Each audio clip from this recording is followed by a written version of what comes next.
আমার বান্ধবীর প্রশ্ন, কোরআন পড়তে গেলে ইসলাম গ্রহণ করা কি বাধ্যতামূলক?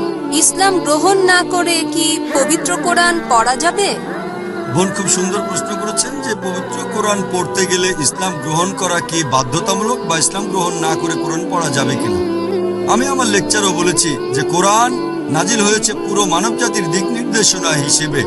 এটা বাধ্যতামূলক না যে কোরআন পড়তে গেলে আগে মুসলিম হতেই হবে।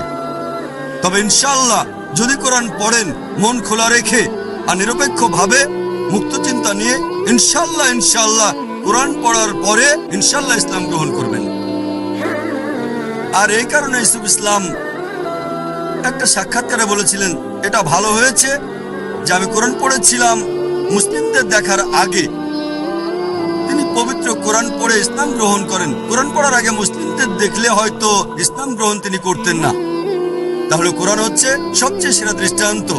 এটা পুরো মানব জাতির দিক নির্দেশনা।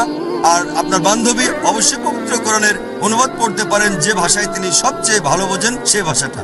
আর আপনার যদি কোনো প্রশ্ন থাকে আমাদের ইমেল করতে পারেন। আমাদের ওয়েবসাইট অ্যাড্রেস www.irf.net।